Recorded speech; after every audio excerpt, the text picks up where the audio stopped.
আৰু এক কথা মই কম, আজি দেখা পাই আছে চবে যে কি বোলে ভূপেন বৰাই ক'ৰবাত যোগদান দিছে।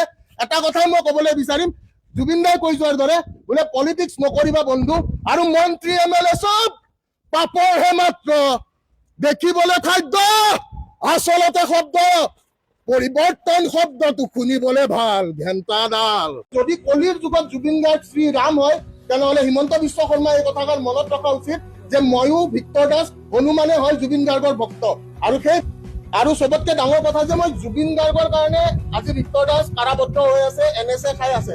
সেই জুবিন গাৰ্গক সেই জুবিন গাৰ্গক কিমান অৱহেলা কৰিছে সকলোৱে দেখিছে। জুবিন ক্ষেত্ৰৰ আজি অৱস্থা কি?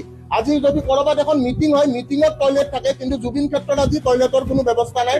আৰু জুবিন দাৰ ন্যায়ৰ হকে মই সদায় মাত মাতি যাম। সকলোৱে জানে যে ঈশ্বৰ পুত্ৰ জুবিন গাৰ্গ।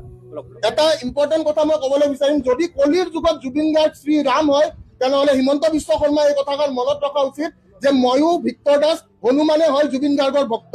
আৰু সেই ভক্তই যদি জুবিন গাৰ্গৰ ন্যায়ৰ বাবে আজি এই NSA খাবলগীয়া হৈছে, তেনেহ'লে অসমবাসী ৰাইজে এইটো নিৰ্ণয় কৰক যে অসমীয়া ৰাইজক আজি কেনেকে বুৰ্বক বনাই চলি আছে। জয় অসম, জয় জুবিন দা, জুবিন দাই ন্যায় পাব লাগিব।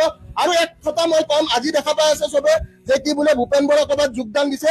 এটা কথাই মই ক'বলৈ বিচাৰিম, জুবিন দাই কৈ যোৱাৰ দৰে বোলে পলিটিক্স নকৰি, আৰু মন্ত্ৰী MLA চব পাপৰহে মাত্ৰ, দেখিবলৈ খাদ্য আচলতে শব্দ, পৰিৱৰ্তন শব্দটো শুনিবলৈ ভাল ঘেণ্টাডাল।